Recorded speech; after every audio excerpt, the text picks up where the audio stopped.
pessoal, o vídeo de hoje é sobre a capacidade analítica do autista e o seu hiperfoco.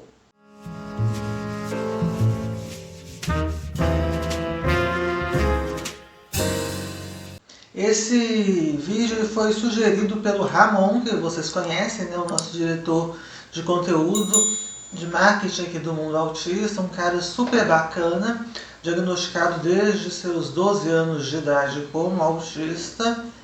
E o Ramon, ele falou uma coisa interessante, que ele só, sabe, mamãe, que ele só começou a ter um repertório vasto, porque às vezes eu acho ele meio sociável demais, sabe, como autista, você não acha, não?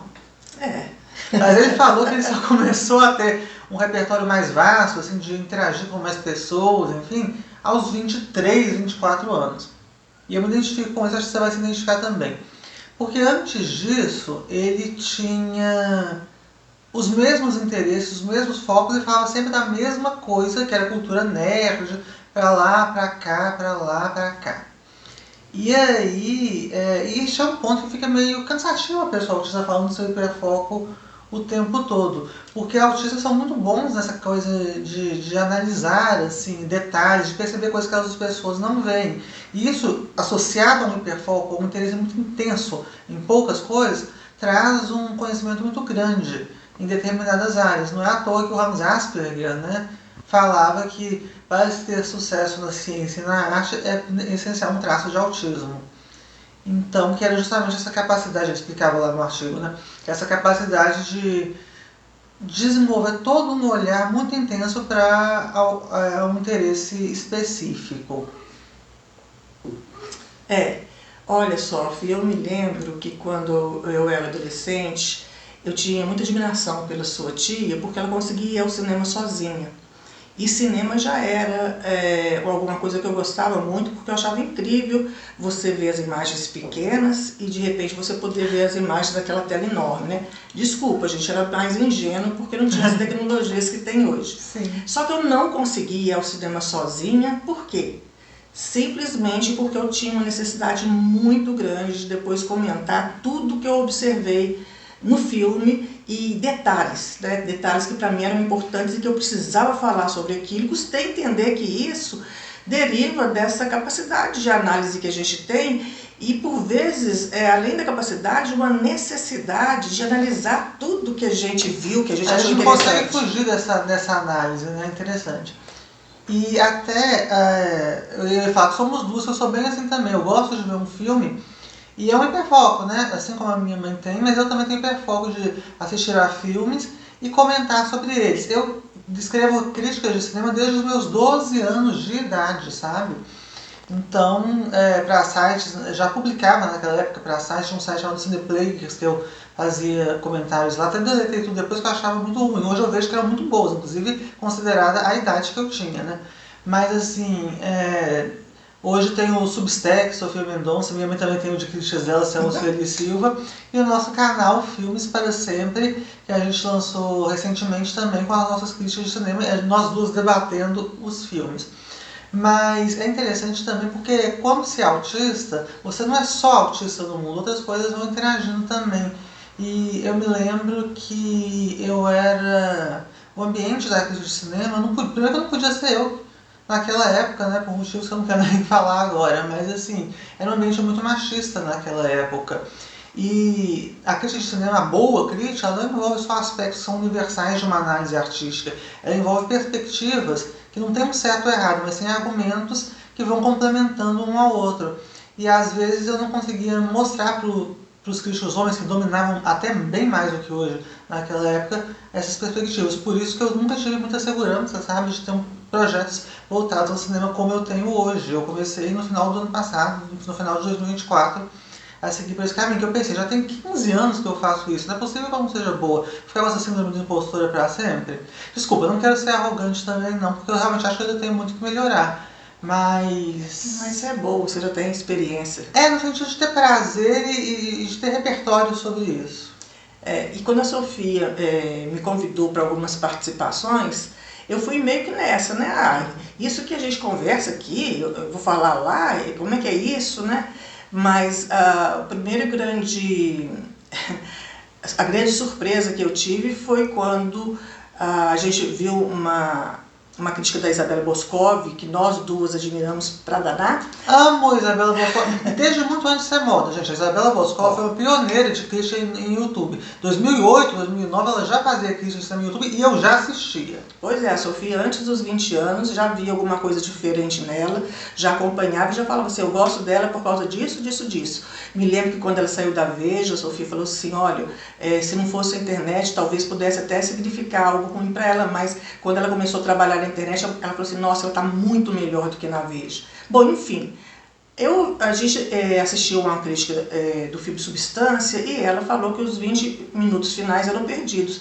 E eu falei assim, nossa, Sophie, pode ser arrogância minha, mas eu não concordo nem um pouco com ela. Eu achei assim o máximo aqueles 20 minutos finais. Não são fáceis de serem assistidos, mas são 20 minutos fantásticos que tem muito o que dizer, né? Por meio de simbologias, de metáforas e de violência, sim, porque a experiência do etarismo, que é o que o filme aborda, é uma experiência violenta. E aí a Sofia me incentivou e eu escrevi sobre isso e eu fiquei impressionada. Gravamos um vídeo e eu fiquei impressionada com a repercussão. Sim. Então assim, nessa área, quanto mais opinião, melhor. Pessoas que amam, né? Umas por ofício, outras por amor, outra pelos dois, que é o melhor ainda. No nosso caso, a gente diria que pelos dois, porque além de a gente ser jornalista, de a gente ter essa paixão por cinema e streaming agora, né, muito dentro da gente, mas nós duas também somos formadas no curso de crítica de cinema do Pablo Vilar. A gente se formou em 2018. Que é um cara também que a gente super admira e assim, reconhecendo, gente, as diferenças. Tem coisa dele que ele analisa que a gente também discorda. Sim. A gente comete a insanidade de discordar, como foi aquele filme, que é muito escuro, é muito isso. Nosferatu. Ele falava que era muito escuro e a gente via tanta mais coisa naquele filme. Mas não é possível, será que é o mesmo filme? Não estou entendendo. E a gente ficou assim, será? E depois a gente viu, né, e por isso que é bacana esse universo, a gente viu que tinha muitas pessoas que concordavam com a gente. Então isso só, gente, engrandece, isso jamais é perda para nenhum dos lados. E pra gente que tem uma tendência à rigidez, percebe que o universo da arte, tanto pela empatia que ela pode trazer, sem que a gente viva determinadas situações sofridas, mas a gente já vai ampliando nossa empatia, nosso repertório de conhecimentos, a arte é maravilhosa. E esse hiperfoco também ele pode ajudar nessa rigidez que a gente manifesta, porque a gente percebe que tem várias maneiras de enxergar uma única coisa que não necessariamente elas vão estar contraditórias uma à outra. E você falou do Nosferatu, mas tem uma crítica que o Dario Nogari, que eu amo de paixão, que publicou também, que já foi mais do nosso jeito. Então, assim, é muito interessante estar em um universo com pessoas que têm essa mesma afinidade, porque quando eu era criança era só um monólogo atrás do outro e nem sempre as pessoas conseguiam me acompanhar. Minha mãe conseguia, mas outras pessoas nem sempre. Mas por tempo até limitado também, porque o mesmo tom de voz, às vezes, o mesmo assunto no meu cérebro vai ecoando e aí me dá como se fosse uma sobrecarga sensorial. Mas então vai um recado aí para os autistas, que é uma coisa que eu e a Sofia a gente treinou bastante. Por causa dessa rigidez do cérebro, eu descobri, né, que a gente às vezes acha que o que a gente pensa é verdade e ponto. E a gente encontra 1001 argumentos para não concordar ou para discordar com a outra pessoa. E esse é um exercício maravilhoso, exatamente por isso que a Sofia falou, porque a gente percebe que existem várias formas de ver o mundo. E eu até no meu curso de comunicação e gestão empresarial, uma especialização que eu fiz, mostra isso. O professor colocou, eu não me esqueço disso, uma cadeira em frente, em cima de uma mesa, uma cadeira, e pediu para cada um descrever o que estava vendo. Era uma cadeira e várias opiniões e descrições diferentes. Por quê? Porque são ângulos diferentes, porque a pessoa tem um repertório diferente. A cadeira podia remeter a algo afetivo ou não. Então, assim, a verdade que a gente adora falar assim, a verdade é única, absoluta. A verdade, a essência mas a forma de se perceber essa verdade, de comunicar essa verdade, sem distorcer a essência da verdade, são muitas formas. Muitas formas. É interessante porque isso até me lembrou quando eu fui professora, na verdade eu fui monitora do professor Nísio Teixeira na UFMG de Crítica de Cinema, e os alunos, cada um, no final do semestre, sabia, só de pegar um texto, não precisava estar assinado, eu sabia qual aluno que tinha escrito aquilo, porque cada um tem a sua forma, o seu jeito de perceber, de escrever e de comunicar. Isso é fascinante. A gente precisa valorizar a diversidade humana e a criatividade humana para a gente construir um mundo melhor. Quando a gente fala assim, o mundo evoluiu muito em alguns aspectos tecnológicos, mas ele pode evoluir mais e a gente não pode barrar essa criatividade do outro. Para ilustrar um pouco isso, eu queria, mamãe, e a gente fechar esse vídeo, que você contasse uma vez que eu queria assistir ao filme Borat, que eu vi críticas muito boas dele, aos 12 anos de idade. Eu não tinha assistido, mas eu trabalhava numa rádio e tem crítica, os assuntos lá que estão no momento são falados. E a última coisa que era recomendável era para uma criança ou uma pré-adolescente de 12 anos. Então eu não, minha Sofia, com aquela insistência autística que vocês conhecem, eu quero. E eu também, para dar um não, eu preciso ter lógica esse não. Eu falei assim, ok, Sofia, então vamos falar o seguinte, você não está na idade de assistir esse filme, não tem a maturidade necessária para assistir esse filme. Então eu vou trabalhar, quando eu voltar, se você tiver feito uma contra-argumentação que eu achar válida, que eu achar madura para assistir ao filme, eu topo, aí está liberado. E aí, fui para o trabalho, quando eu cheguei, você me apresentou, né? Um arrazoado, muito bem fundamentado, com várias referências e uma construção de argumento própria. E aí, a Sofia assistiu ao filme, e sozinha, porque eu não estava afim. E pra ser sincero, eu nem gostei, na época, não sei hoje, mas eu nem gostei tanto quanto as críticas diziam, mas é um filme muito interessante e muito crítico e inovador. Eu não quero dar muito spoiler aqui, porque nem é o caso, mas no nosso canal de cinema Filmes para Sempre, a gente comenta sempre lançamentos do cinema e alguns clássicos. Pois é, e aí eu fiquei muito feliz com esse antes, né, que era aquele arrazoado, e com o depois, em que ela veio com argumentos depois de ter visto o filme, assistido ao filme, e aí eu percebi que era para além disso, eu quero porque está todo mundo falando.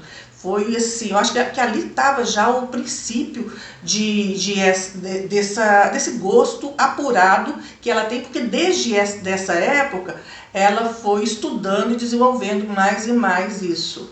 E eu me lembro também que sofreu muito por causa de um TDAH, que às vezes ela queria pegar o filme, assistir até o final e sofria, tinha crise. Tinha crise. E foi não era paciência, não você ficar focado, e às vezes eu perdia um pouco do filme, né, não estava entendendo direito. Aí eu nessa rigidez, achava que tinha que entender tintim por tintim do filme para escrever a crítica. Se eu tivesse voado numa cena, eu não conseguiria pegar a essência daquilo. Então, sofri demais por causa disso. Não tinha flexibilidade. Mas aí o que eu digo? E querer assistir um filme por dia todo ano. O que eu digo? Não tolham isso. A gente vai surgindo o problema, a gente vai buscando e pensando a dois, a solução.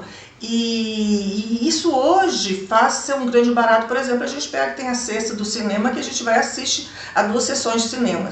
E eu tô doida para escrever, ainda não escrevi, porque os 2 filmes que a gente assistiu, eles estão repercutindo em mim. Que um é a Nora, que eu achei assim, nossa, achei demais, com muita coisa que eu vi, e eu tenho que escrever sobre isso, e não deixei... E tem crítica no meu Substack, inclusive, sofiamendonca.com. Eu penso que vale a pena ler. E também teve piadinha autística, lógico, né? Eu falei, Sofia, o nosso próximo filme vai ser o Genro? Olha, a sogra? Ainda bem que não foi a sogra, né? Porque aquela sogra também daquele filme, a sogra disse, pode ser o genro, desde que não seja a sogra. Bom, enfim. E também a outra Presença Perfeita, o filme chama? Acompanhante Perfeita. Acompanhante Perfeita. Interessante esse filme. Muito, muito interessante. Então, sim, eu tô doida para escrever. Sofia já passou na minha frente, vocês podem conferir, mas... já tá no Substack, a gente vai gravar, inclusive hoje, mais vídeos também sobre esses filmes e outros. Então agora acompanhe a gente no Mundo Autista, no Filmes para Sempre, e onde quer que a gente está, a gente quer vocês do nosso ladinho, porque a gente ama esse contato com o outro. O cinema nos apresentou o mundo, e assim, a gente ama esse mundo. Isso aí, quer compartilhar esse mundo que a gente conhece com vocês. Beijo e até uma próxima. Até mais. Tchau, tchau.